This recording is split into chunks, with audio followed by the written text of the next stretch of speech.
Tuh, tanah ini adalah tanah wakaf, luasnya lebih kurang 1 hektar, berada di Palas, Kota Pekanbaru, Riau. Di atas tanah ini akan dibangun asrama. Inilah yang nanti akan berperan untuk tempat belajar santri kita. Kami amat sangat mohon kepada Allah Subhanahu wa taala, semoga dimudahkan dan mari kita support pembangunan ini. Ini akan menjadi amal jariah kita sampai mati menghadap Allah Subhanahu wa taala. Apa yang kita tanam hari ini, itu yang akan kita petik. Apa yang kita wakafkan hari ini, itulah yang akan mengalir ke makam kita, ke kubur kita. Ma'akal tafa'afnaita yang kau makan busuk, wa malabis tafa'ablaita yang kau pakai lapuk, wa mata sadaqta fa'amdaita yang kau sedekahkan, itulah yang akan menolong, itulah yang akan menjadi amal jariah. Berkah selalu jamaah semuanya. Terima kasih. Assalamualaikum warahmatullahi wabarakatuh.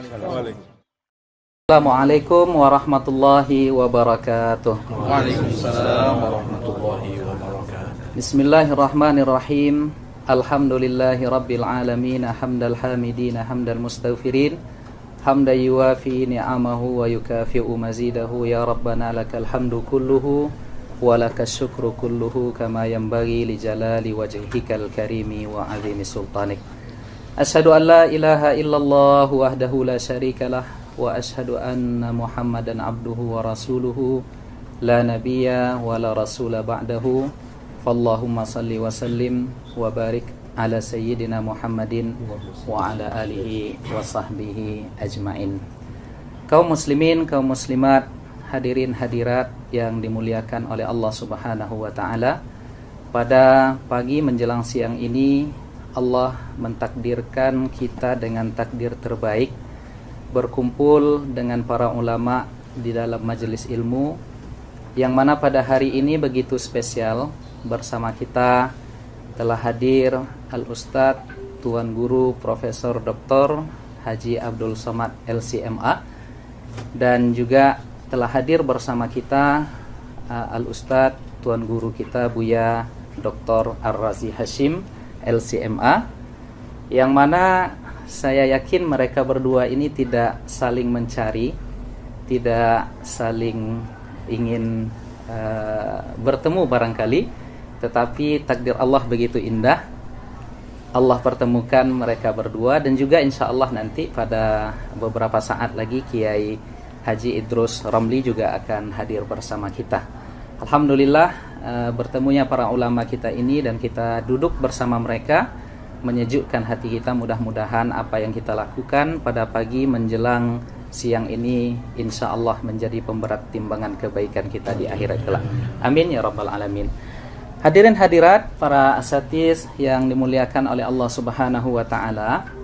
Tema kita pada pagi ini menarik, yaitu membincangkan salah satu dari pilar agama kita, di mana pilar agama kita terdiri dari 3 hal. Yang pertama iman, yang kedua Islam, dan yang ketiga ihsan. Jadi pada kesempatan yang berbahagia ini kita akan bertanya, membahas beberapa hal penting kepada ketiga ulama kita yang insya Allah hadir bersama kita pada pagi ini, insya Allah. Dan insya Allah dalam beberapa detik lagi Kiai Idrus Ramli akan datang. Kita sambut beliau terlebih dahulu, insya Allah. Baik, ahlan wa sahlan Kiai.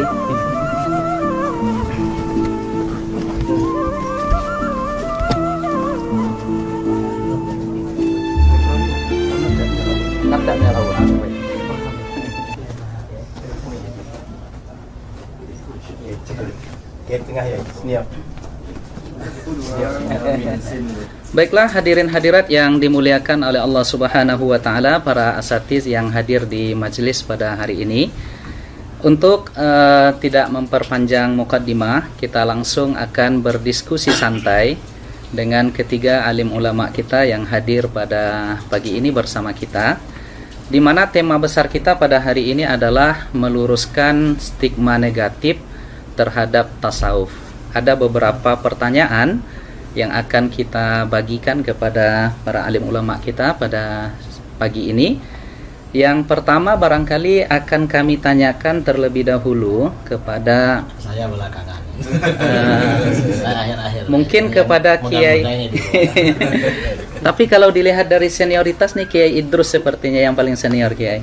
Jadi kami ajukan kami ajukan pertanyaan terlebih dahulu kepada Kiai Idrus. Ini tentang sebenarnya tasawuf itu apa? Apa bedanya tasawuf dengan akhlak, tazkiyatun nufus, ihsan, daqaik, raqaik, haqaik, dan lain sebagainya, Kiai?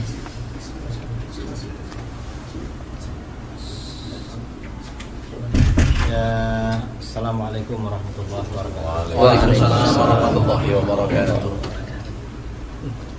Tasawuf itu nama satu disiplin ilmu. Dibilang akhlak ya memang akhlak, dibilang ihsan ya ihsan, kemudian dibilang raqaik juga raqaik, ya terserah. Cuma yang populer memang tasawuf, dan orang-orangnya disebut sufi. Karenanya tidak ada orang disebut akhlaki, nggak ada. Yang ada ya memang sufi. Dan akhlak itu diantaranya ya bagian daripada ajaran tasawuf. Saya kira begitu. Baik. Berarti bahasa atau narasi akhlak, tazkiyatun nafs, ihsan, tasawuf itu sama, Kiai ya? Sama. Substansinya sama. Ya, substansinya memang sama. Karena para ulama kita ketika mendefinisikan tasawuf ya ilmu untuk mengetahui ahwal tazkiyatun nafs. Baik. Kemudian ketika membicarakan tasawuf, dasarnya hadis tentang ihsan. Kemudian yang dibahas di dalam ilmu tasawuf juga akhlak-akhlak. Jadi itu artinya ya intinya sama antara tasawuf, akhlak, ihsan. Cuma kalau tasawuf ini lebih khusus daripada akhlak. Karena kalau akhlak, kalau istilah akhlak, semua firqah, semua tawaif di dalam Islam menerima. Hatta orang-orang yang anti tasawuf itu menerima pada akhlak. Tetapi kalau tasawuf ini hanya kelompok tertentu yang menerima, artinya jumhur. Orang-orang yang anti tasawuf itu tidak menerima pada tasawuf. Kalau pada akhlak mereka menerima. Baik. Jadi tasawuf ini khususiyah bagi kita. Khususnya ahlu sunnah. Ya, khususnya ahlu sunnah wal jamaah. Jadi nggak ada tasawuf di Syiah ya? Ya, tidak ada. Tidak ada tasawuf di Syiah. Walaupun mungkin mereka menghubung-hubungkan atau mengaku-ngaku ada tasawuf, ya hanya menghubung-hubungkan, mengaku-ngaku. Karena asas tasawuf itu tazkiyatun nafas. Termasuk tazkiyatun nafas itu kan menyucikan hati dari prasangka yang tidak baik. Syiah itu prasangkanya kan tidak baik pada sahabat, pada siapa. Jadi memang tidak ada tazkiyah. Baik. Sahih. Terima kasih Pak Kiai Haji Idrus Ramli atas jawabannya yang begitu luar biasa. Kemudian kita ingin mengelaborasi sedikit ya, menambah lagi. Ini kami tujukan kepada Al-Ustadz Profesor Ustadz Abdul Somad. Apakah bertasawuf itu mesti bertariqah, atau apa hubungan tarikat dengan tasawuf itu, Ustadz? Silahkan, tafadhol Ustadz. Bismillahirrahmanirrahim. Assalamualaikum warahmatullahi wabarakatuh. Guru kita Al-Mukarram Kiai Haji Muhammad Idrus Ramli, Buya Dr. Ar-Razi Hashim. Terima kasih moderator kita Al-Mukarram Ustadz Dr. Zul Ikrami. Bersama kita juga ada Imam Besar Masjid An-Nur Pekanbaru Riau Al-Mukarram Ustadz Dr. Zul Hendri Rais, dan para asatis yang tak dapat disebutkan satu persatu. Ada mutiara di dalam lautan. Mutiara itu berada di dalam kerang, terang benderang. Tidak mungkin bisa mengambil mutiara itu kalau tidak naik sampan. Sampannya itu adalah syariat. Lalu kemudian dia mesti berenang. Berenangnya itu adalah tariqat. Lalu kemudian laut, ada lautnya. Lautnya itu adalah hakikat. Lalu setelah dia naik sampan, berenang, Di laut, kalau berenang di darat, itu buaya darat. Masuk dia ke laut itu, tenggelam dia, basah dia, nampaknya mutiara itu didapatkannya. Maka itulah dia ma'rifat. Tentu dengan proses yang panjang. Ketika Al-Ghazali, Abu Hamid ditanya, apa itu ma'rifat? Kata Imam Al-Ghazali, nurun yaqdhifullahu fi qalbi abdih.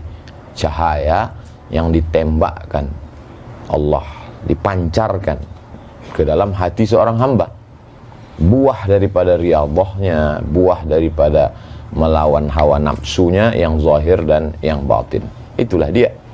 Lalu kemudian, apapun nama kapalnya, ada kapalnya kebetulan dinakhodai oleh Syah Al-Imam Bahauddin Naqsyabandi, maka kapal itu namanya kapal Naqsyabandiyah. Kebetulan nakhodanya namanya Al-Imam Abul Hasan Asy-Syadzili, nama kapalnya Syadziliyah. Kebetulan nama nakhodanya Al-Imam Abdullah Asy-Syattari, nama kapal itu Syattariyah. Nama nakhodanya Muhammad bin Abdul Karim Samman, nama kapalnya Sammaniyah. Semua kapal-kapal ini berada di lautan La ilaha illallah Muhammadur Rasulullah. Maka insya Allah akan sampai. Jadi yang tidak sampai, yang tidak melewati jalan, atau dia bersikut-sikutan di jalan itu, maka itu yang tidak sampai. Makanya ketika para masyayikh itu bertemu, maka mereka bertemu karena memang diawali dari, kalau kata Al-Imam Syekhul Islam Zakaria Al-Ansari, kata dia ini adalah ilmun, suatu ilmu, yu'rafu bihi, dengan ilmu ini bisa diketahui ahwali tazkiyatin nafs. Setelah tazkiyatin nafs, tasfiyatil akhlaq. Setelah itu ta'miriz zahir wal batin. Puncaknya adalah linailis sa'adatil abadiyah. Jadi kalau ada orang mengatakan saya tidak bertarekat, langsung saja kita tanya nama dia. Nama kau siapa? Nama saya, kebetulan dia orang Melayu, Atan misalnya. Berarti dia sudah membuat namanya tarekat Ataniyah. Dia membuat jalan sendiri. Kalau saya tak sanggup, saya membuat jalan. Maka dalam akidah saya ikuti jalan Al-Imam Abul Hasan Al-Asy'ari. Dalam masalah fiqih saya ikuti jalan Al-Imam Muhammad bin Idris Asy-Syafi'i. Dalam masalah tasfiyatil qalb saya ikuti jalan Al-Imam Bahauddin An-Naqsyabandi. Lebih selamat. Wallahu a'lam. Terima kasih Prof. Abdul Samad atas analogi yang luar biasa tentang tariqah, hakikah, dan ma'rifat tadi. Sekarang kita kepada Abuya Dr. Ar-Razi Hashim, masih turunan tentang pertanyaan tadi. Jadi jika begitu Buya, jadi tariqah itu sesungguhnya apa? Lalu yang kedua, di dalam tariqah itu ada istilah yang kita dengar, yang jamak kita ketahui, yaitu istilah suluk. Nah, kemudian selanjutnya kita juga mendengar ada bai'at terhadap tariqah tertentu. Nah, ini bagaimana sesungguhnya Buya? Dipersilakan. Izin Pak Kiai. Izin Syekh Besar. Betul. Ada kata suluk ya, ada bai'at, Ada tariqah. Tadi sudah sangat gamblang disebutkan tariqah itu jalan. Jadi kalau bahasa saya sederhana, mau jadi dokter tapi nggak kuliah, bisa nggak? Nggak bisa. Nggak bisa. Mau usul kepada Allah tapi tidak bertariqah. Nah, dalam tariqah itu seperti tadi Syekh Abdul Samad mengatakan ada renangnya, ada cara berlayarnya. Cara itu disebut metodologi. Metodologi itu kemudian diturunkan dalam bentuk suluk. Kemarin masih ingat kita waktu duha kemarin baca kitab Tartibus Suluk. Suluk dalam kitab itu bukan suluk dalam pengertian awam. Pengertian awam suluk itu i'tikaf 10 hari, 40 hari. Enggak, semua thariqah punya metodologi tazkiyatun nafs atau tasfiyatul ahwal atau ma'rifatullah. Metodologinya itu kemudian diturunkan dalam sebutan suluk. Maka suluk artinya menempuh jalan. Man salaka tariqan. Jadi pasangannya pasti tariqan. Di situ ada yaltamisu bihi ilman. Nah, ilmu ini macam-macam. Ada ilmu billah, ada ilmu bi ghairillah. Kita bagi dua aja. Nah, thariqah itu suluk ila thariqillah. Suluk jalan, menempuh jalan kepada Allah Subhanahu wa taala. Supaya ada komitmen. Misalnya kita kuliah masuk dosen tertentu, ada kontrak belajar nggak? Ya, ada. Kontrak belajar itulah bayat. Baik. Jadi kontrak belajar itu bayat. Ya. Di saat kita kuliah di satu tempat atau sekolah nyantri, kita pesantren, bisa nggak masuk pesantren 2 pesantren sekaligus? Tidak. Nggak sanggup ya? Nggak sanggup, nggak bisa. Nggak bisa. Bener. Mungkin. Bagaimana ya? Makanya bayat itu kalau lagi salik cukup 1 bayat. Tapi kalau antum sudah mursyid boleh banyak bayat. Baik. Ya, jadi bayat itu secara harfiah artinya ngambil sumpah setia mau jadi murid seorang syekh. Bayat ini tidak akan bermanfaat kalau tidak ada mahabbah kepada syekh itu. Zikir yang 40 kali jadi ramah rasanya. Tapi kalau sudah mahabbah, maka zikir 70.000 pun terasa sebentar. Itu yang dimaksud oleh Sidi Abdul Hasan Asy-Syadzili, syaikhuka man la yut'ibuka. Gurumu, ya, syaikhuka man la yut'ibuka. Gurumu yang jika mengajarmu, menyuruh kamu berwirid, tidak membuat kamu terbebani. Jadi kalau kita disuruh wirid 100 kali pagi sore pun dah terbebani, itu bukan mursyid kita, berarti enggak jodoh. Bukan berarti makom dia bukan sampai makom mursyid, kitanya enggak mahabbah sama orang itu. Maka untuk suluk supaya tidak keluar-keluar, tidak balik-balik, perlu ada bayat. Namun dalam pemahaman saya sekarang, bayat itu kan hakikatnya kepada Nabi, khulafa, ya, kemudian terakhir nanti Imam Mahdi. Maka sekarang itu bayat thariqat itu intinya sebenarnya adalah at-talqin, ngambil talqin, ngambil kurikulum zikir. Jadi bukan bayat dalam pengertian bayat sia-sia, ya, bukan bayat pemerintahan. Maka boleh dibatalkan, boleh. Antum kalau mau ganti guru silakan. Boleh saya tuh Bu ya. Boleh nggak ganti sekolah? Pindah sekolah boleh? Pindah sekolah boleh ya. Boleh pindah kampus? Boleh. Sama, pindah guru itu sama kayak pindah kampus. Terakhir, kurikulumnya sama. Misalnya Syekh Abdul Somad Naqsyabandi. Syekh terus apa nih? Pak Kiai. Thariqat ta'addudiyah. Syadziliyah ya? Oke. Di thariqah ini khasah.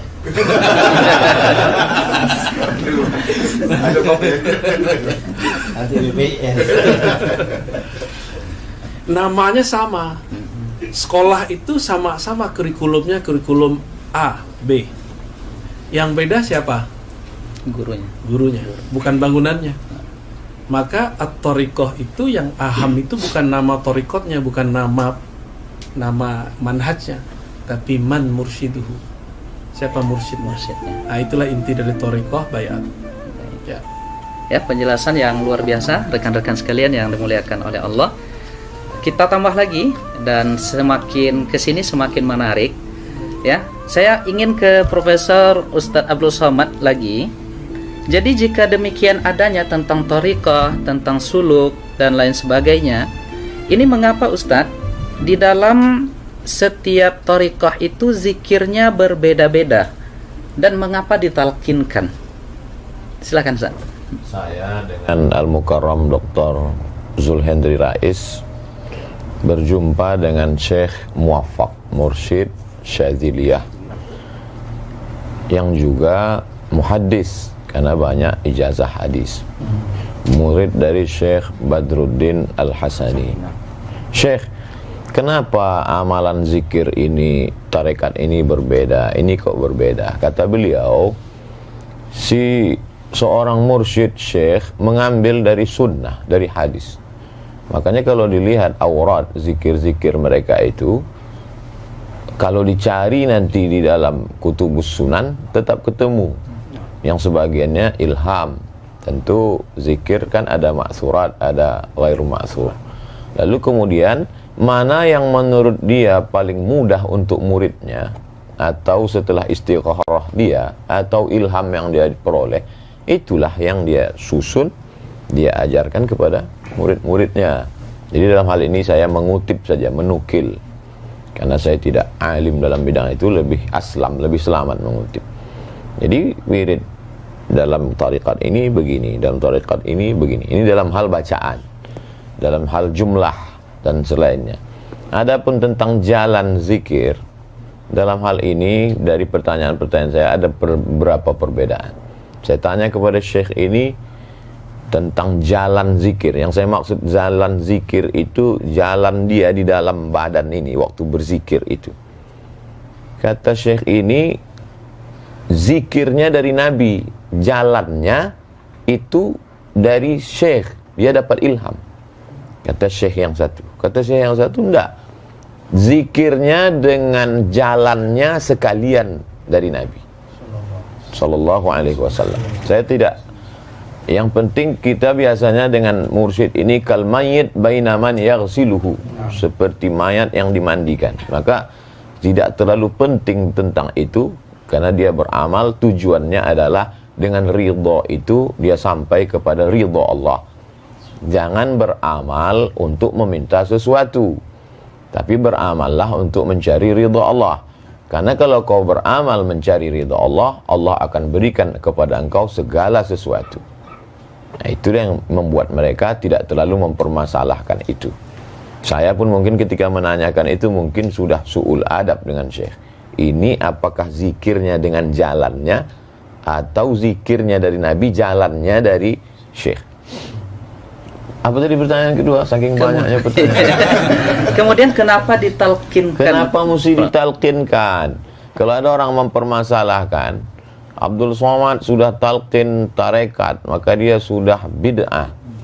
Kalau begitu, Anda juga melakukan bid'ah, karena baca Quran itu dengan talqin. Laqana yulaqqinu, mulaqqin si syekh, kita mulaqqan.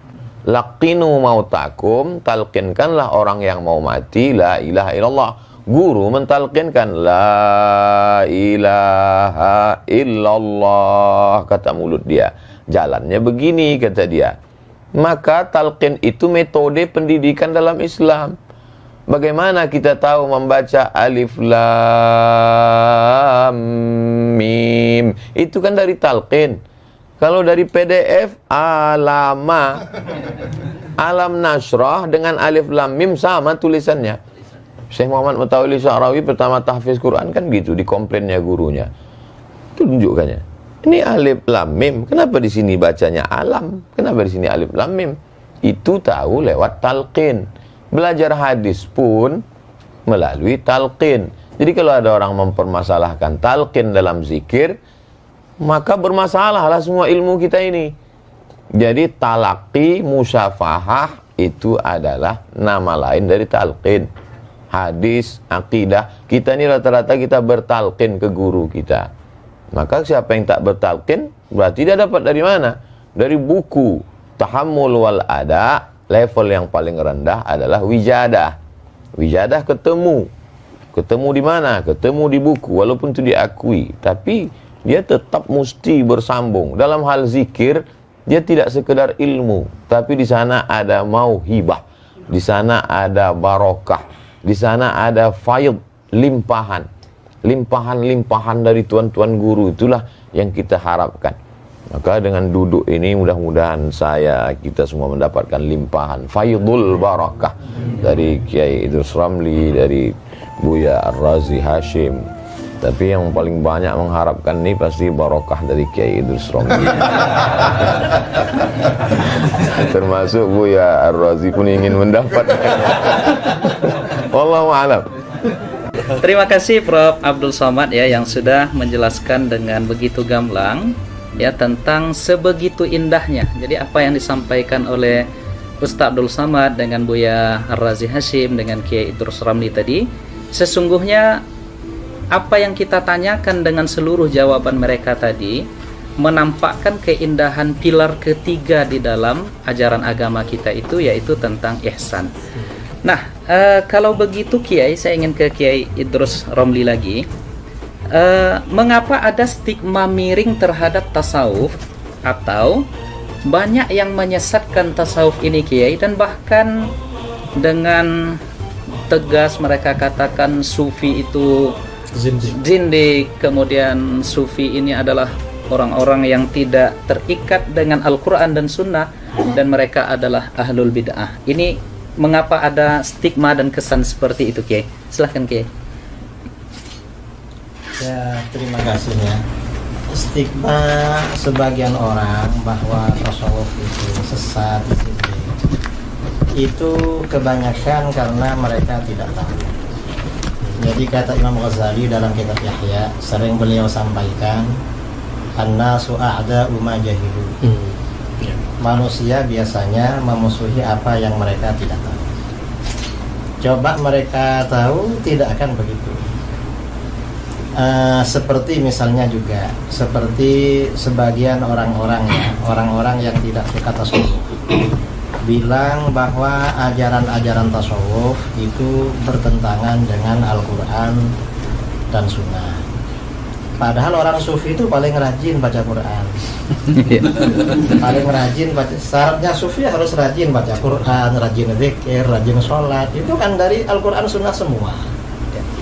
Kemudian juga masalah bertentangan dengan sunnah. Dan ilmu tasawuf seperti disampaikan oleh Imam Junaid al-Baghdadi. Ahlus sunnah ini imam mazhabnya dalam tasawuf Junaid bin Muhammad al-Baghdadi. Imam Junaid al-Baghdadi mengatakan ilmuna hadza muqayyadun bil kitab was sunnah. Ilmu kita ini diukur, dipagari, dibatasi, diatur dengan Al-Quran dan Sunnah. Bahkan ya kata balik artinya apa? Seorang ulama sufi, seorang mursyid itu harus ahli tafsir, harus ahli hadis. Kalau tidak ahli tafsir, tidak ahli hadis, maka gak bisa menjadi teladan dalam ilmu tasawuf. Itu kata Imam Al-Junaid Al-Baghdadi. Dan para ulama sufi ini dasar-dasarnya kembali pada Al-Quran, pada Alkitab dan Sunnah, lebih dari itu. Karenanya kalau kita membaca biografi para ulama sufi atau biografi para ulama ahli hadis lah, ada kitab biografi ahli hadis seperti kitab Tazkiratul Huffaz karangan Imam Az-Zahabi. Biasanya kalau pakar-pakar hadis, dokter hadis seperti Tuan Guru Ustaz Abdul Somad, Tuan Guru UZR ya, ini tahu kalau kitab-kitab itu. Tahu ini dokternya hadis Pak, bukan?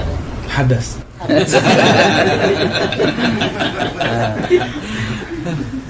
Akidah.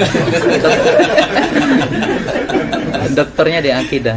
Ya Bu ya? Ya? Di akidah. Saya kira ahli hadis. Ya.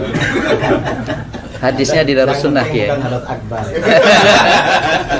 Dia Jumat. Itu banyak kita jumpai para ahli hadis terkemuka itu justru ulama sufi. Sahih. Banyak para hufad ya. Jadi level tertinggi dalam ilmu hadis itu biasanya kan yang mendapat gelar hafid, hufad lah. Itu yang level tertinggi. Kalau di sekolah mungkin S3, doktornya itu hafid itu. Nah, itu yang sufi itu banyak sekali. Ada misalnya kita kalau baca kitab sering Rawahu Abu Nu'aim. Abu Nu'aim ini orangnya sufi dan beliau menulis biografi para ulama sufi dengan metode ahli hadis yang berjudul kitab Hilyatul Awliya. Kitab Hilyah ini bisa dikatakan kitab tasawuf, bisa dikatakan kitab hadis. Bagi muhaddis cocok karena memang standarnya mulai dari sanad-sanad, kemudian dari manhaj yang disampaikan itu ahli hadis. Dikatakan kitab tasawuf cocok juga karena dari awal memang pembelaan terhadap ajaran tasawuf. Jadi kitab Hilyatul Awliya. Atau misalnya siapa lagi ya yang ahli hadis seperti Ibnul A'rabi, itu juga ahli hadis tapi sufi ahli hadis. Dan masih banyak yang muhaddis yang sufi apa namanya, perawi kitab Sahih Muslim. Sahih Muslim ini sanadnya sampai kepada kita itu melalui ruwat yang sufi. Gak ada yang selain sufi. Kalau ilmu tasawuf dibatalkan, habis semua periwayatan kita terhadap kutubus sittah ini habis semua putus. Karena ulama sufi memang yang mengemban itu. Kemudian lagi ya, ada yang mengatakan bahwa di kalangan tasawuf itu ada kelompok zindik. Yang zindik itu mungkin itu yang disebut dengan dakhil, oknum. Jadi dia sebenarnya bukan betul-betul sufi, tetapi tasawuf dijadikan kedok untuk menyebarkan kezindikannya. Nah, untuk oknum-oknum seperti ini bukan hanya di kalangan sufi, di kalangan ahli hadis ada juga. Makanya di kitab-kitab mustalah hadis ya, ada hadis-hadis palsu ahdatsat uzzanadiqah yang dibikin-bikin oleh orang-orang zindik. Dan ini nggak bisa kelompok zindik yang membuat hadis-hadis palsu lalu kita jadikan stempel untuk merusak semua ahli hadis misalnya. Loh, ahli hadisnya ternyata zindik, padahal ya cuma oknum. Oknum itu ya di mana-mana. Di mana-mana ada. Di kalangan ahli kalam yang zindik ya juga ada. Kalangan ahli hadis ya ada. Hatta di kalangan fuqaha yang punya pendapat syadz itu juga ada. Di mana-mana ada memang. Dan kita ya menilai sesuatu itu standarnya secara umum, secara ghalib, bukan pakai standar yang syadz, yang oknum-oknum itu. Saya kira itu ya. Kalau masalah thariqah, sebenarnya kita semua ini berthariqah. Saya kalau thariqah dalam istilah ini tasawuf, thariqahnya secara tabarruk syadzili. Tapi kalau thariqatul hayah, thariqah kehidupan saya seperti dari guru-guru saya selalu menyampaikan thariqatuna at-ta'allum wa ta'lim. Thariqah saya ini belajar dan mengajar. Ada guru-guru mau ngajar kita dengar. Ada orang-orang mau belajar sama kita, ya kita ajari. Itu thariqah kita memang. Baik, terima kasih Kiai Idrus Ramli atas penjelasan yang begitu luar biasa. Saya akan ke Buya Ar-Razi Hashim. Jadi turunan dari ajaran thariqah itu Buya. Iya. Dan kita sering diserang di sini. Dan anehnya lagi saya lihat, yang saya perhatikan, mereka juga sesungguhnya ini persoalan robitoh. Jadi ada yang menyerang kita dalam persoalan robitoh, tetapi sesungguhnya mereka berrobitoh. Allahumma innaka ta'lamu anna hadhil quluba qad istama'at. Dan itu mereka sebut juga sebagai, kawan-kawan kita sebagai doa robitoh.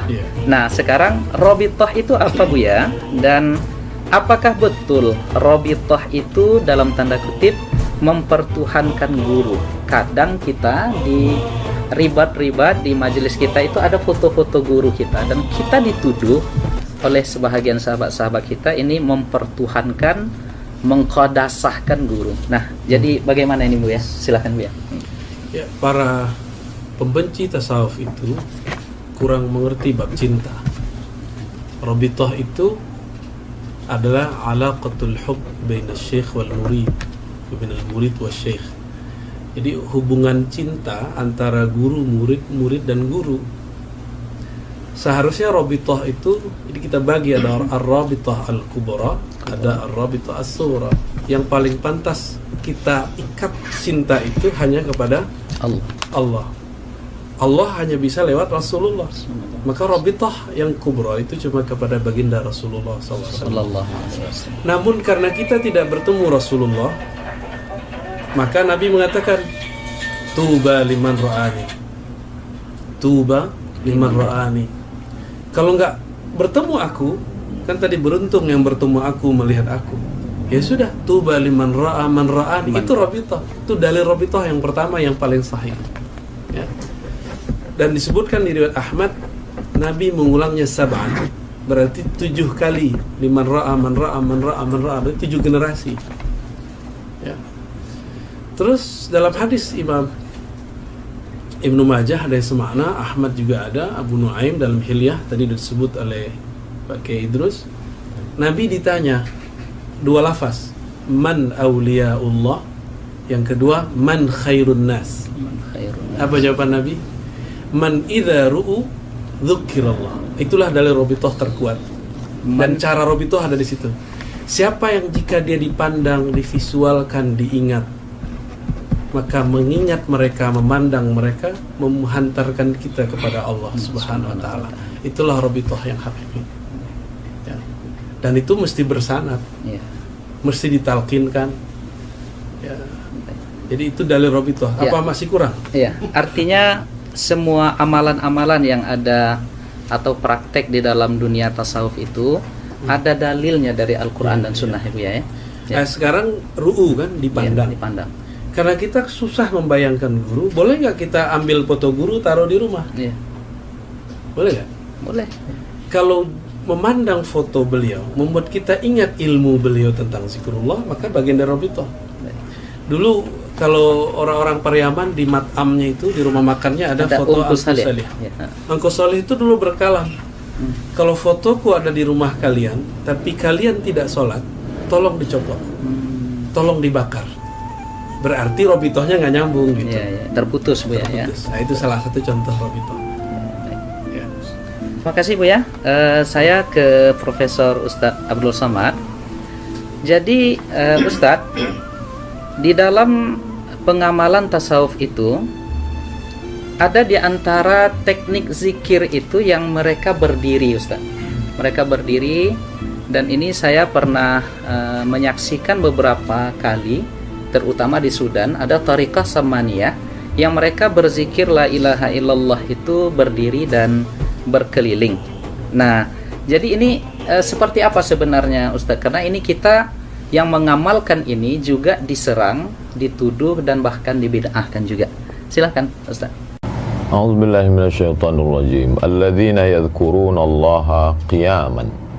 Mengingat Allah berdiri. Wa qu'udan. Kemudian duduk. Wa 'ala junubihim. Kemudian berbaring. Karena memang posisi manusia, siapapun dia, dimanapun dia, tak keluar dari tiga itu. Berdiri, duduk, dan berbaring. Semuanya yadhkurullah. Mereka mengingat Allah Subhanahu wa ta'ala. Mulutnya menyebut, hatinya mengingat, dan akal serta seluruh tubuhnya mengagungkan yang disebut itu, Allah Subhanahu wa ta'ala. Jadi ada juga orang mulutnya menyebut, tapi perbuatannya seperti tidak mengagungkan Allah Subhanahu wa ta'ala. Adapun ketika dia bergoyang tubuhnya, maka ada, kalau kita menikmati sesuatu, ada ekspresi. Kalau kita ini diberikan minuman, andai ada minumannya, maka minumannya sama, ekspresinya berbeda. Misalnya Ustadz Zulhendri ekspresinya matanya misal. Ustadz Abdul Somad misalnya, Masya Allah. Kiai Idrus tentu dia punya khas. Buya Ar-Razi, itu ekspresi itu tidak dibuat-buat. Kalau dibuat-buat namanya tasannu, dibuat-buat. Jadi Al-Imam Al-Qushairi dalam Ar-Risalah Al-Qushairiyah, dalam pembahasan tentang as-sama', ketika mereka mendengarkan lantunan syair zikir, lalu kemudian terjadi ekspresi di tengah orang yang mendengar dan mengikuti itu, atau hadrah, kalau ekspresinya itu murni karena zauq dia, karena Allah, maka berarti itu memang pemberian Allah, hibah. Tapi kalau dia ternyata sengaja tasannu, membuat-buat supaya dikagumi orang, supaya disangka sudah wusul, padahal dia belum apa-apa, maka dia sudah kadzib, dusta, bohong. Jadi kalau kita kenal orangnya, kenal saya Ustadz Zulhendri misalnya, saya tahu pendidikannya, saya tahu keilmuannya, saya tahu amalnya, terjadi sesuatu pada dirinya, saya tidak akan tuhmah, saya tidak akan menuduh beliau sudah melakukan tasannu, membuat-buat. Tapi kalau ada yang jahil, kita sudah tahu, itu kekeliruan adalah ketika menghukum generalisir, diambil sampelnya si jahil tadi. Itu secara ilmiah tidak benar. Kita mau meneliti Masjid Ar-Rahman, apakah masjid ini cukup standar menurut standar Kota Pekanbaru dan Riau. Lalu ketika kita sholat Jumat di sana, pulang, sendal kita hilang. Lalu yang kita ungkap di seminar adalah sendal hilang itu kita tidak adil. La yajrimannakum syana'anu qaumin ala alla ta'dilu. Jangan karena kebencian kepada pengurusnya, mungkin jadwal khutbah pernah dicoret, lalu membuat kita tidak bersikap adil dan mengambil sampel yang salah itu. Bukankah Goldziher menolak hadis? Dia katakan itu hanya produk abad kedua, hanya karena dia melihat beberapa kekeliruan kecil yang diluruskan oleh Syekh Muhammad Mustafa A'zami. Berarti salah. Jadi kalau ada orang menilai tasawuf salah dari kasuistik tadi, maka sesungguhnya metodologi yang dia pakai sama dengan metodologi Goldziher. Jadi keliru. Jadi dalam hal tentang dia menggoyangkan kepala atau menetes air matanya adalah ekspresi terhadap zauk, cita rasa. Untuk merasakan kopi saja kadang perlu puluhan tahun. Untuk merasakan nikmatnya makanan, pakaian perlu. Bagaimana dengan rasa? Tentu itu melalui proses riyadhah yang panjang. Makanya ketika orang mau mengikut zikir, selalu saya tanya, Ustadz, saya mau talqin zikir, kau tinggal di mana? Saya di Rokan Hulu. Oh, pergilah ke Pondok Darussalam. Di sana ada Buya Alaidin yang secara tariqat mu'tabar dan beliau alim Azhari. Oh, saya dari Pelelawan. Ada di sana Buya Somad, anak beliau, adik kelas saya Ustadz Zul, imam di Masjid Agung, dan dia alim, faqih. Jadi kita arahkan kekeliruan, kesalahan adalah ketika orang yang baru taubat 2 hari ikut berzikir, diangkat menjadi khalifah, mursyid, lalu itu merusak tasawuf. Karena maka kalau banyak orang bertasawuf, bahkan dosen tasawuf, tapi tidak bertasawuf, sama seperti di Mesir dulu zaman kami ada namanya Dr. Ala. Dr. Ala itu komentator bola, S3 bola, tapi tak pernah main bola. Itu jadi ketemu ada orang yang beramal tasawuf tapi tidak berilmu. Ada orang berilmu secara teori tapi tak bertasawuf. Beda dengan Mesir. Syekh Dr. Profesor Dr. Ahmad Omar Hashim, rektor waktu kami dulu belajar, itu mursyid dan dia mensyarah Sahih Bukhari. Alim. Nah itu jadi perlu, alhamdulillah hari ini para kiai, para buya, para orang alim bertasawuf. Inilah yang akan meluruskan tasawufnya. Wallahu a'lam. Terima kasih Prof. Abdul Somad yang semakin luar biasa penjelasan dari semua narasumber, tuan guru kita. Jadi saya tertarik kembali menanyakan ini langsung ke Buya Ar-Razi Hashim. Apa yang disampaikan oleh Ustadz Abdul Somad tadi, kenyataannya di tengah masyarakat kita lihat Buya, ada yang bergabung ke thariqah, masuk ke majelis tawajuh itu setelah itu dia ingin kebal peluru, kebal senjata tajam, yatiru fis sama wa yamshi 'alal ma. Terbang di atas awan, berjalan di atas air. Nah, jadi apa bedanya karena kita sering dituduh ini terus nih Bu ya, bahwa orang yang gabung itu tuh pengen dapat ini. Nah, jadi apa sesungguhnya beda tasawuf itu dengan kebatinan? Iya. Al-Imam Abu Hamid Al-Ghazali pun nulis kitab tentang Fadaih Al-Batiniyah. Fadaih Al-Batiniyah. Batiniyah ini cabang dari Syiah Ismailiyah yang terputus, yang kemudian berkembang lama di Mesir juga ya. Dan justru mereka lah yang bikin Al-Azhar tempat untuk kuliah itu. Kemudian oleh Salahuddin Al-Ayyubi, murid Syekh Abdul Qadir Al-Jilani, itu di tajdid, direvisinya. Apakah tasawuf itu membuat orang sakti? Itu kali pertanyaannya. Enggak, tasawuf itu mendekat kepada yang maha sakti.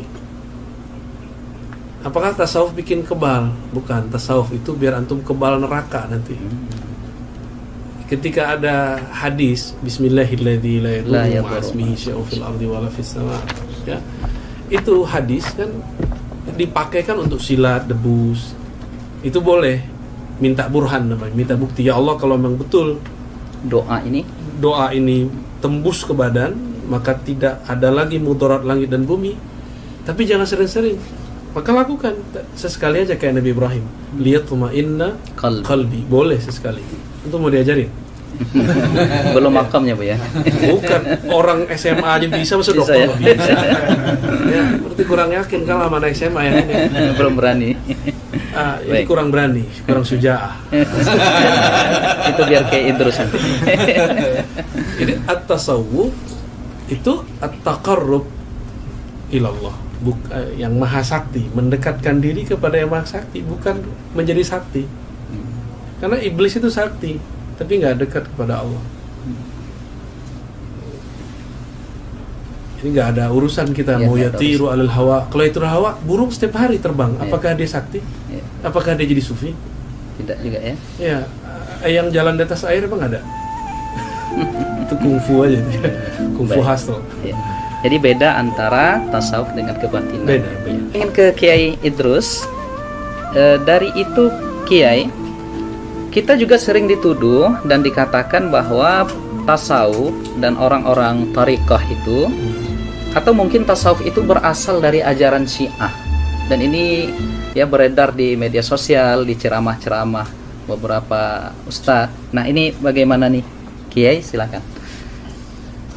Memang ada kelompok-kelompok yang sering menuduh kita seperti tasawuf katanya dari Syiah, lalu maulid juga awalnya dari Syiah.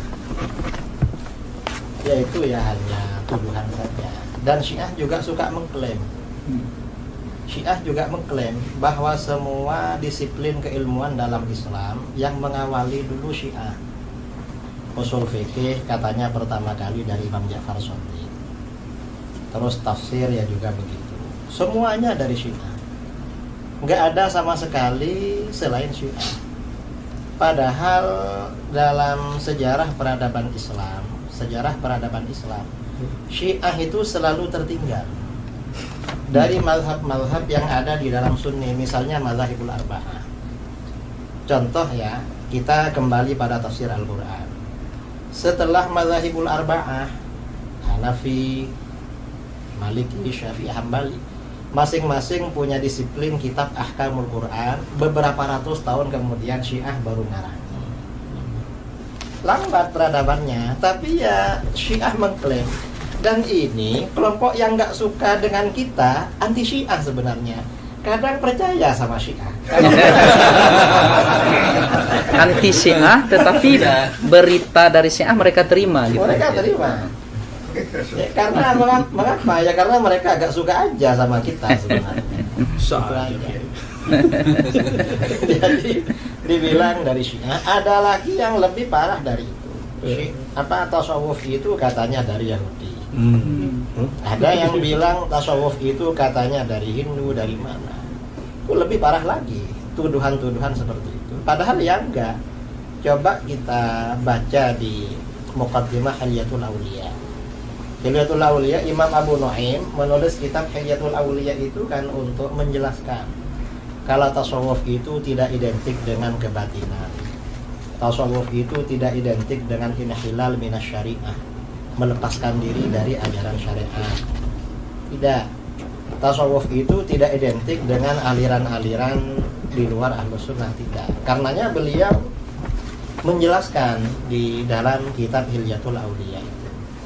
Jadi kalau itu dibilang dari Syiah ya tidak tepat. Tidak tepat sama sekali. Dan semuanya memang Syiahnya mengakui, lalu yang ini percaya. Percaya aja. Padahal ya tasawuf ini ya dari Islam itu sendiri, dari Al-Quran, dari hadis. Kalau kita mempelajari tasawuf, misalnya kitab Ihya karangan Imam Al-Ghazali. Kitab Ihya ini kajian utama di pondok-pondok, termasuk kurikulum wajib. Kalau tidak mengajarkan kitab Ihya berarti pondoknya nakis. Karena itu syaratnya pondok itu harus ada kitab Ihya. Coba baca di kitab Ihya. Hampir semua abwab di kitab Ihya itu dalilnya qala Allah Ta'ala. Lalu setelah itu wa amal ahadits. Setelah itu amal athar. Nggak ada pernyataan misalnya qala Syiah. Nggak ada begitu. Atau qala al-Batiniyah. Qala al-Hunud, orang Hindu. Nggak ada begitu. Semuanya Al-Quran hadis. Kalau kita pelajari itu di kitab Ihya itu sangat lengkap. Tidak perlu membuka syarah. Di Ihya hanya lengkap sekali. Semua persoalan dalilnya Al-Quran, Sunnah. hadis, asar. Asar ulama salaf. Ada semua. Saya dari tadi disuruh jawab tuduhan-tuduhan terus.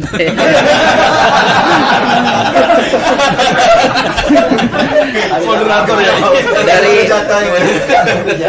Karena memang Kiai Idrus ini selama ini kita perhatikan menangkis subhat itu beliau Masya Allah, maka kita arahkan kepada beliau. Baik. Baik, terima kasih Kiai. Saya ingin kembali ke Prof. Ustadz Abdul Somad. Sebagaimana yang diuraikan di awal oleh Kiai Idrus Ramli tadi, tariqatuna hadhihi muqayyadatun bil kitabi was sunnah. Jadi tidak ada di dalam pengamalan tasawuf, di dalam kehidupan orang-orang sufi itu yang inhilal minas syariah, yang melenceng dari aturan syariah. Nah, sekarang kita dituduh Ustadz, ya. Katanya seorang sufi apabila telah yakin sampai makrifat, ya itu bahasa mereka, itu diperbolehkan meninggalkan kewajiban-kewajiban syariat. Apa benar begitu, Ustaz? Mohon pencerahan. Ada seorang wali Allah, dia punya murid-murid.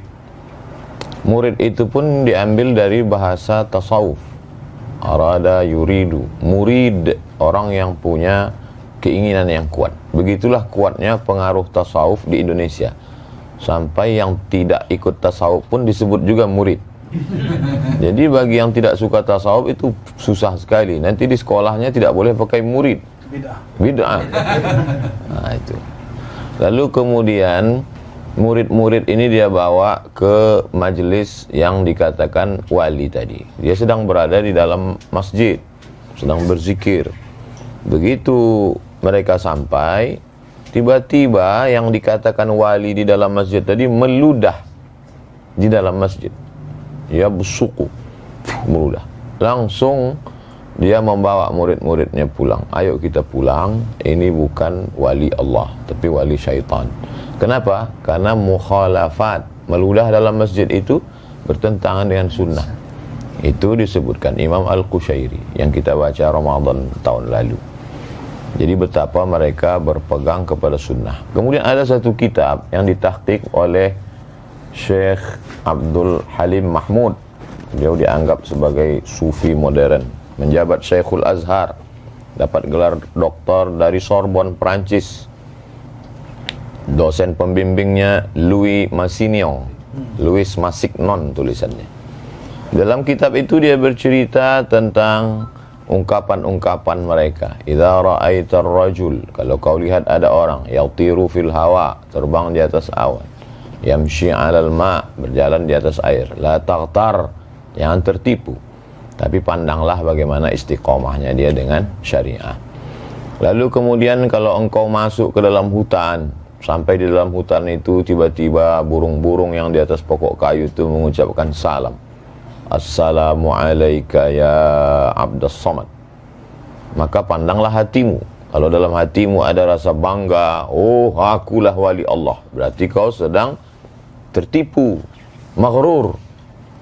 Tapi lihatlah, kalau dalam hatimu ada rasa khasyah, khauf, takut kepada Allah, berarti itu memang datang. Jadi fenomenanya boleh sama, tapi efeknya terhadap diri. Jadi dia lebih banyak melihat dirinya, lebih banyak melihat ke dalam. Tuba liman syaghalahu aibuhu an uyubin nas. Lalu kemudian bagaimana seseorang itu berpegang kepada ikatannya. Ikatannya itu adalah Al-Quran dan Sunnah. Kenapa mereka itu sanad terjaga sampai hari ini? Karena mereka mengikat dirinya dengan Quran, Sunnah, dan orang yang mengamalkan Quran dan Sunnah itu. Orang-orang tasawuf ta'zimnya ke guru luar biasa. Saya perhatikan mereka sebelum majelis, Satu, kalau kita kan baca Fatihah li jami'il mu'minin wal mu'minat muslimin wal muslimat ala ahya'i minhum wal amwat min masyariqil ardi ila magharibiha. Selesai satu Fatihah. Kalau kita tengok mursyid-mursyid itu untuk syekh ini satu Fatihah, untuk syekh ini. Maka mereka ingat nama silsilah itu. Kenapa mereka mudah mengingat sanad itu? Karena dikiriminya Fatihah satu-satu. Karena dia ingat susunannya, urutannya, dan mereka itulah yang menjaga sanad itu. Itu salah satu bukti mereka berpegang dengan Quran dan Sunnah, dan juga orang-orang yang mengamalkan Quran dan Sunnah itu. Wallahu a'lam bishawab. Terima kasih Prof. Uwas yang sudah menguraikan kepada kita dengan uraian yang juga sungguh luar biasa. Kemudian saya ingin langsung ke Buya Ar-Razi dulu, ya, karena kita lihat kajian-kajian Buya Ar-Razi ini banyak mengokohkan pilar yang ketiga ini tentang tasawuf, tentang kerohanian. Jadi sesungguhnya Buya, jika ada 3 pilar ini, apakah seorang muslim itu wajib bertasawuf?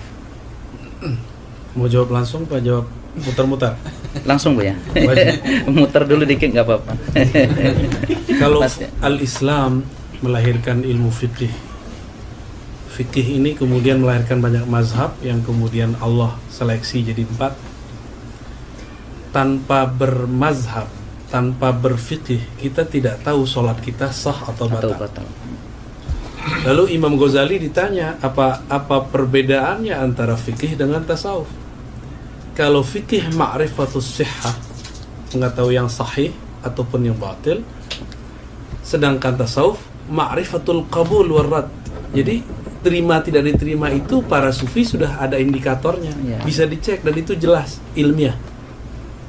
Mengetahui sholat saya diterima oleh Allah atau tidak. Jadi kalau ahli fikih bilang hanya Allah yang tahu sholat terima, berarti dia belum belajar tasawuf. Kalau dia sudah belajar kitab Ihya Ulumuddin yang tadi disebut Kiai Idrus, itu mereka akan mengerti bahwa sholat saya pasti diterima nih, atau tidak diterima. Namun diterima pun dia tetap istighfar. Kenapa?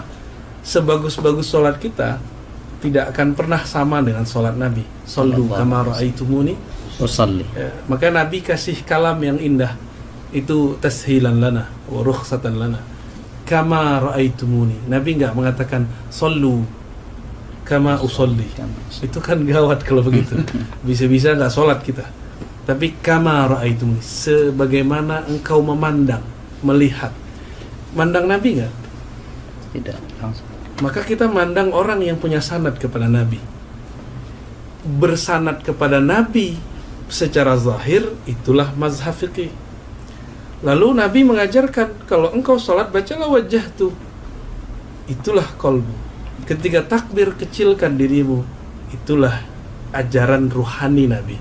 Maka kalau kita bersolat cuma belajar rukun 13 tapi tidak belajar rukun khusyuk, antum sampai mati juga nggak khusyuk, kusut aja ya. Jadi bagi saya belajar tasawuf itu wajib. Karena itu pilar Islam, iman, ihsan. Ihsan itu wajib nggak? Iya, wajib. Cara untuk ihsan itu tasawuf. Cara tasawuf itu tarekat. Ma la yutimmu bihil wajib illa bihi fahuwa wajib. Ya. Terima kasih Buya. Ada 2 atau sekitar 3 pertanyaan lagi ya dalam 5 menit ke depan. Saya ingin ke Prof. Uwas dulu. Jadi serangan lagi untuk karena ini sifatnya pertanyaan, tidak lagi tuduhan-tuduhan. Karena ini tidak tuduhan-tuduhan lagi, tidak syubhat lagi. 2 pertanyaan terakhir ini, Prof. Jadi seperti apa sesungguhnya ya tasawuf itu dalam pengamalan salafus saleh? Ada nggak di masa salaf itu ya salafus saleh yang bertasawuf? Karena katanya ini tidak sesuai dengan manhaj salaf dan lain sebagainya. Mohon penjelasan dari Uwas. Khairul qurun qarni, sebaik-baik abad adalah abadku. Tsummal ladzina yalunahum. Kemudian satu abad sesudah itu. Tsummal ladzina yalunahum. Kemudian satu abad sudah itu. 3 abad inilah yang disebut dengan salaf. Jadi kalau ada orang mengaku guru kami dari kalangan salaf, ada di masjid kata dia. Jadi kita pun terkejut-kejut. Kok bisa guru kau tuh hidup sampai sekarang? Jadi tentang Imam Ahmad bin Hanbal. Imam Ahmad bin Hanbal itu salaf karena meninggalnya tahun 241. Datanglah seorang perempuan bertanya ke Imam Ahmad bin Hanbal, apa hukumnya menjual kain tenun? Kain ini ditenun malam, ketika itu lewat tentara, bawa lampu, bawa terang, pas lagi terang itu dia nenun, pas tentara lewat gelap, pas lewat lagi terang tenun. Apa hukum menjual kain ini? Terus Imam Ahmad bin Hanbal nanya, Imam Ahmad tidak langsung jawab, dia tanya, kamu siapa? Saya adiknya Bishri Al-Hafi. Bishri Al-Hafi sufi. Itulah dalil bahwa salaf itu bertasawuf, karena Bishri Al-Hafi sufi. Kata Imam Ahmad bin Hanbal, inilah warak yang tingkat tinggi, karena orang hanya menjaga dari yang haram. Kalau sekedar lampu, apalah bahayanya. Tapi dia takut itu menjadi hijab antara dia dengan Allah Subhanahu wa ta'ala.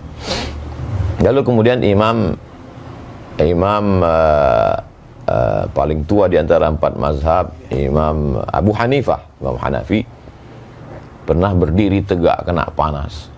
Lalu kemudian ditanya, Imam Hanafi kenapa tidak berlindung di bawah pohon kayu itu? Kata Imam Hanafi, orang yang punya pokok kayu itu minjam duit ke saya. Saya takut kalau saya berdiri di bawah pokok kayu itu, kullu qardin jarra naf'an fahuwa riba. Jadi sampai sehalus itu warak mereka, zuhud mereka. Jadi itulah yang dikumpulkan oleh para ulama, diantaranya dalam Al-Luma' At-Tusi, kemudian dalam Ar-Risalah Al-Qushairiyah, dalam kitab-kitab tasawuf. Kemudian barulah mengkristal susunan yang paling indah kalau dalam mustalah hadis Muqaddimah Ibnu Salah, Ramah Hurmuzi sebelum itu, baru cantiknya itu pada Ihya Ulumuddin Imam Abu Hamid Al-Ghazali 505. Jadi kalau orang mengatakan mana salaf itu bertasawuf, ya kumpulkanlah. Nah, ini juga bagi penggemar tasawuf, dia dapat bahan banyak dari dialog kita hari ini. Bisa kumpulkan salaf bertasawuf, dalil-dalilnya, bagaimana mereka wara, zuhud, bagaimana mereka takut kepada Allah dan lain sebagainya. Imam Ahmad bin Hanbal ketika beliau amat sangat wara. Jadi sifat-sifat tasawuf itu ada pada diri mereka, walaupun mereka tidak menyebut dirinya sufi. Kebalikan dari yang sekarang, mengaku sufi tapi sesungguhnya sifat tasawuf jauh. Mudah-mudahan kita termasuk orang-orang yang mengamalkan sifat-sifat tasawuf itu, dan kita dijaga Allah SWT. Saya kira demikian. Allah. Baik, terima kasih Prof. Buas. Ya, berbeda, ada kalam beliau tadi, berbeda dengan hari ini, banyak orang yang mengaku sufi tetapi amalnya jauh dari kesufian itu. Cuma ada yang Ustadz Mawardi dulu mendefinisikan sufi ini, Ustadz, mungkin yang Ustadz sebut tadi adalah sufi yang suka piti. Ada lagi Ustadz Mawardi dulu juga suka film katanya. Nah, jadi yang orang-orang yang Ustadz sebut tadi mungkin sufi yang ke arah situ barangkali. Dakhil. Baik, terakhir kami arahkan pertanyaannya sebelum nanti closing statement dari Kiai Idrus. Ya, ini ke Buya Ar-Razi Hashim. Saya tertarik menanyakan ini Buya, bahwa kawan-kawan kita, asatis-asatis yang mungkin berbeda cara pandangnya dengan kita, itu menilai tasawuf dengan penilaian yang negatif. Padahal hasil sependek pembacaan kami, itu imam mereka, yaitu Imam Syekh Ibnu Taimiyah, itu bahkan di dalam Al-Bidayah dikatakan, saya melihat di sini, at-tabarruk bisyurbi ma'i ghuslih. Jadi bahkan Imam Ibnu Katsir mencatat ketika beliau meninggal, itu air pemandiannya itu diminum oleh murid-muridnya. Nah, bahkan hudurun nisa war rijal, dan bahkan Imam Ibn Taimiyah ini dikuburkan di Damaskus itu di makbarah Sufi ya. Nah, ini seperti apa ini Buya sebenarnya? Jadi pengikutnya anti Sufi, tetapi kita lihat Imam Ibn Taimiyah dan muridnya Ibnu Qayyim itu bahkan punya karya-karya tentang kesufian, tentang ihsan. Silakan Buya. Bismillah. Ini karena ngomong Ibnu Taimiyah saya harus ta'awuz dulu ya. Biar nggak ngomongnya campur dengan emosi. Baik. Syekh Ibnu Taimiyah awalnya adalah asyadun nas ya, i'tidaan ala as-sufi wa sufiyah. Adalah orang yang paling keras menyerang tasawuf, tapi niat dia baik. Dia punya definisi tasawuf itu sendiri. Bagi dia sufi itu seperti yang dikatakan Imam Junaid tadi, muqayyadun bil kitab wa sunnah. Tapi itu persepsi dia. Maka dia seranglah Al-Bakri, dia seranglah Ibn Arabi, hatta Ghazali nggak selamat dari dia, hatta Al-Kushairi itu pun dihantam. Yang paling lucu yang dari kalangan Hanabilah yang menulis kitab Manazilus Sairin, Al-Imam Al-Harawi, yang gelarnya juga Syekhul Islam, itu juga dikritisi oleh dia. Jadi Ibnu Taimiyah ini memang jiwa-jiwanya kalau sama orang Asy'ariyah sekarang ya ini jiwa rudutnya tinggi ya. Sehingga kalamnya betul-betul sangat fasih. Kata Az-Zahabi, jika dia yarud ala syai' ka'anna kulla kitabin baina 'ainaihi. Seakan semua kitab yang dia serang itu sudah hafal semua. Cerdas, secara ibarah ya. Jadi dia cerdas secara memorize, bukan cerdas secara analyze. Ya. Ibn Taimiyah tahun 709 itu pernah berdialog dengan Al-Imam Arif Billah bin Athaillah Sekandari. Kita pernah bahas itu kemarin ya. Di situ terjadi dialog. Sebenarnya Ibn Athaillah sedang yunsih ya, memberikan nasihat yang tulus kepadanya. Tapi dipahami oleh Zahabi, Ibnu Katsir sebagai syadidan ala Syekhul Islam, orang yang keras kepada Syekhul Islam. Emang begitu. Jadi dari dulu antum kalau mau menjawab tuduhan salafi dianggap kita memfitnah. Kalau kita mengkritisi mereka itu dianggap apa? Nyebarin syubhat ya. Menjadi syubhat yang menyambar-nyambar. Syekh Ibn Taimiyah ini diabadikan sanad thariqatnya oleh Syekh Muhammad Hafiz At-Tijani dalam beberapa makalah sanad ya. Oh, jadi beliau ini punya sanad thariqah. Dan itu ke Sidi Abdul Qadir Jilani. Jarak beliau dengan Al-Imam Ibn Tijani, Abdul Qadir Jilani. Abdul Jilani itu cuma 2 orang.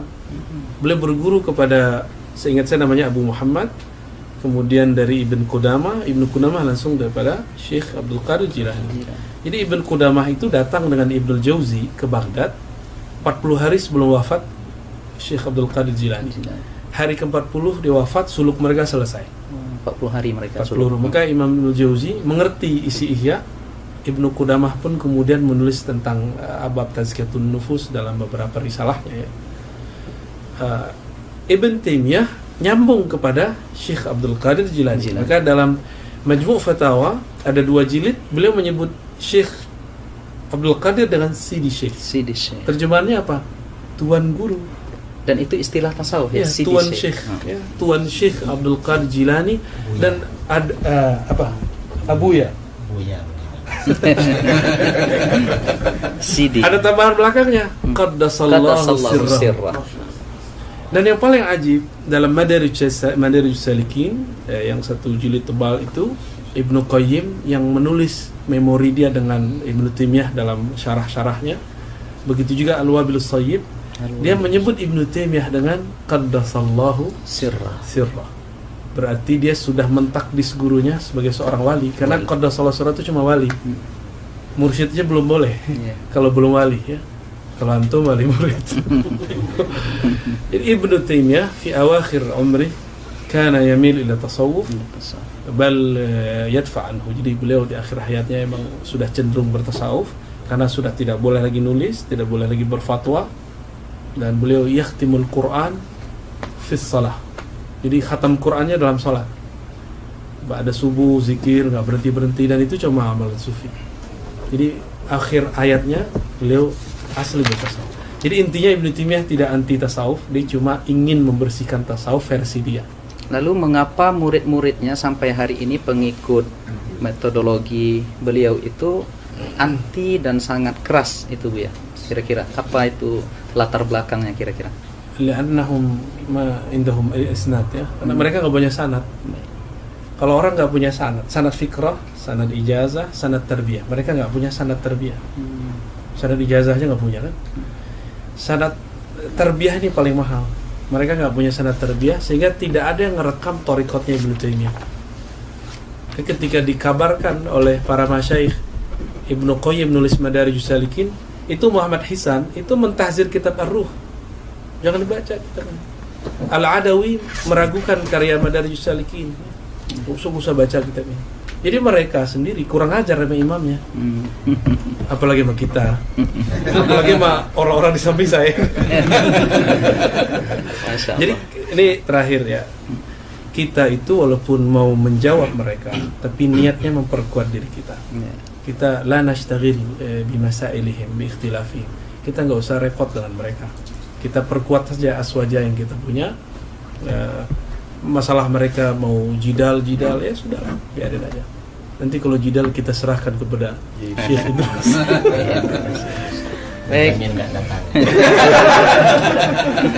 Baik, terima kasih Buya Razi Hashim ya, dengan segala informasi berharga yang beliau sampaikan kepada kita tentang sisi lain dari Al-Imam atau Syekh Ibnu Taimiyah. Kita masih menyebutnya imam, kita masih menyebutnya syekh, sebagaimana disampaikan oleh Buya tadi. Murid-murid beliau sudah menganggap beliau pula menjadi seorang wali dengan ungkapan qaddasallahu sirrah. Artinya ujung-ujungnya kita yang ingin mencintai tasawuf ini adalah kebeningan kalbu. Maka kita tidak punya rasa benci kepada siapapun. Artinya ketika ada yang menuduh kita, tentu kita berhak untuk memberikan hak jawab. Itu aja barangkali ya, Prof. Buas. Nah, terakhir kita minta closing statement dari Kiai Idrus Romli, karena tadi pertanyaan-pertanyaannya memang yang sifatnya rudud harus diberikan kepada beliau dan sudah habis ya tentang rudud itu. Maka untuk closing statement kita berikan dalam waktu barangkali 3 menit kepada Kiai Idrus Romli hafizahullah taala. Silakan Kiai. Hafizahullah, bukan hafizahullah. Hafizahullah taala. Sengaja tadi disebut itu mau memancing Kiai. Apa komentarnya? Silakan Kiai, tafadhol. Terima kasih ya. Jadi saudara-saudara kaum muslimin dimanapun Anda berada, dari tadi kita menikmati sajian tentang ilmu tasawuf yang disampaikan oleh ini dua tuan guru yang sangat viral sekarang ini. Setelah saya gitu.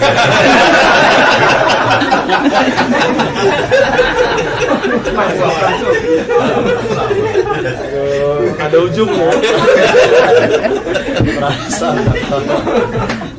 Tuan Guru UAS, kemudian juga di samping saya Buya Dr. Al-Razi Hashim, dan beliau semuanya doktor. Saya gurunya dokter. Saya ini kawannya. Dokter pilih ijazah. Maafin saja.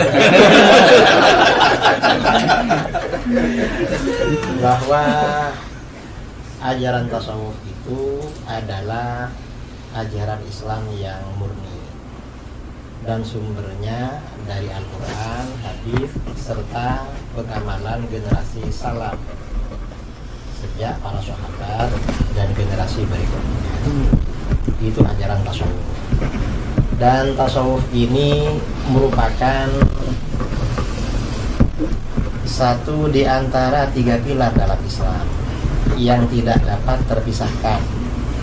Kalau di dalam hadis yang terkenal dengan hadis Jibril, ada iman, ada Islam, ada ihsan. iman ini kemudian di dalam agama kita ini diterangkan oleh para ulama dalam ilmu akidah, ilmu tauhid, kemudian Islam, kemudian menjelma menjadi ilmu fikih, dan ihsan menjelma menjadi ilmu tasawuf atau ilmu akhlak. Kalau tasawuf ini tidak ada, berarti terdapat kekurangan dalam diri seorang muslim, karena salah satu pilarnya tidak lengkap. Ini masalah tasawuf. Dan tasawuf ini bukan teori, tetapi lebih pada pengamalan. Karenanya para ulama ketika mendefinisikan tasawuf, definisinya beda-beda. Karena yang mereka definisikan itu sesuai dengan ahwal atau apa yang dicapai, yang dirasakan oleh masing-masing. Karena memang tasawuf itu lebih pada pengamalan daripada teori. Karena itu kaum muslimin ya dimanapun berada ya tidak perlu meragukan terhadap keabsahan ilmu tasawuf. Dan tersebarnya Islam di negara kita adalah karena jerih payah para ulama sufi.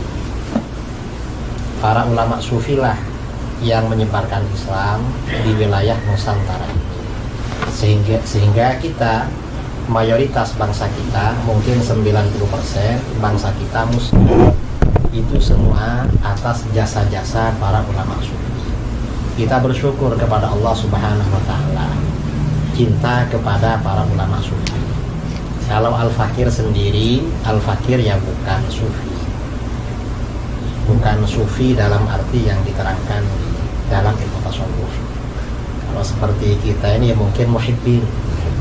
Kita ini menjadi penggemar ya, menjadi penggemar pecinta kaum sufi, itu sudah bagus sekali. Kalau kita ini menjadi sufi betulan seperti para ulama sufi yang dulu-dulu, ya mungkin ya bukan makomnya. Kita ini hanya makom pencinta sufi. Saya kira seperti itu. Dan saudara-saudara gak perlu ragu-ragu dengan kebenaran tasawuf. Kalau ada orang-orang yang tidak suka dengan tasawuf, menuduh-nuduh atau bilang sesat, bilang apa, itu gak perlu didengar. Karena mereka, yang jelas mereka tidak masuk dalam dunia tasawuf dan bukan orang-orang sufi. Saya kira itu dari saya, mungkin mewakili dari 3 narasumber, 2 saya dan 2 kawan ini ya, termasuk mewakili diri sendiri. Idrus dilawan. Saya kira itu dari saya. Kurang lebihnya mohon maaf. Assalamualaikum warahmatullahi Waalaikumsalam warahmatullahi wabarakatuh. Masya Allah, rekan-rekan sekalian, para asatiz, para hadirin hadirat yang dimuliakan oleh Allah, keterangan-keterangan, penjelasan dan uraian yang disampaikan oleh ketiga pendekar aswaja ini luar biasa. Saya tidak akan menyimpulkan apapun yang mereka sampaikan, tetapi sebagai penutup dari moderator, saya teringat dan diingatkan oleh beberapa kawan tadi. Dulu ada 3 orang Asy'ariyah sezaman. Yang pertama namanya adalah Al-Imam Ibnul Baqillani. Itu gelarnya digelari pada masa itu dengan Bahrun Mawrik. Ya, beliau ini ibarat lautan yang menenggelamkan. Kemudian ada Al-Imam Abu Bakar Ibnul Fawrak, ya. Ini gelar beliau adalah Sallun Mitrak, ya, pedang pemukul besi. Jadi luar biasa hujah-hujah beliau sezaman dengan Imam Ibnul Baqillani. Dan ada lagi disebut oleh Imam Nawawi, beliau ini adalah Al-Ustadz Abu Ishaq Al-Isfirayini. Nah, ini gelar beliau adalah Narun Tuhrik, ya, api pembakar. Nah, sekarang agaknya kita boleh memberikan gelar kepada ketiga asatiz kita di sini, ya, rekan-rekan yang setuju, ya. Yang pertama kepada Buya Ar-Razi Hashim kita gelari dengan Barqun Lami', ya. Barqun Lami', kilat yang menyilaukan. Kemudian kilat yang menyilaukan, insyaallah dengan ilmu dan ruhani beliau. Kemudian kepada Yai Idrus, karena beliau biasanya garang, ya, untuk merudut segala, ya, mengkonter segala pemahaman-pemahaman yang keliru, kita gelari sebagai Asadun Qami', yaitu singa pemberangus. Karena beliau punya saja'ah, ya.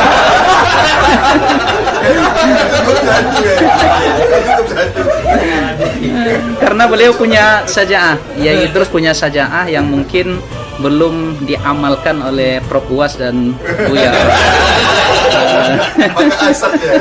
Maka cocok kita sebut sebagai Asadun Qami'. Kemudian terakhir kepada Uwas kita berikan gelar Saifun Qati', pedang tajam. Luar biasa, ya, anekdot para alim ulama kita ini yang, ya, sesungguhnya bercanda tetapi ada hikmah-hikmah yang luar biasa dari jawaban-jawaban mereka. Kita bermohon kepada Allah Subhanahu wa taala, semoga Allah kumpulkan kita dengan Sayyiduna Muhammad sallallahu alaihi wasallam di surganya dan diberikan nikmatnya pandangan kepada Allah Subhanahu wa taala kelak di surga, kita mendapatkan ridha darinya. Dan tentunya kita yang berkumpul di sini dan siapapun yang melihat video ini mudah-mudahan diberikan kasih sayang oleh Allah Subhanahu wa taala, dan kita ungkapkan, ya, kepada mereka dan kepada yang hadir semuanya bahwa kita mencintai mereka karena Allah Subhanahu wa taala. Demikian acara kita, diskusi kita pada pagi ini yang mengumpulkan 3 pendekar aswaja, yang mudah-mudahan ini memberikan pemahaman yang baik kepada seluruh yang mendengarkan. Dan banyak maaf dari kami yang membawa acara ini. Kita tutup dengan doa kafaratul majlis. Subhanallahumma wa bihamdika asyhadu an la ilaha illa anta astaghfiruka wa atubu ilaik. Wa barakallahu fikum. Semoga Allah jaga kita semuanya. Wassalamualaikum warahmatullahi taala wabarakatuh.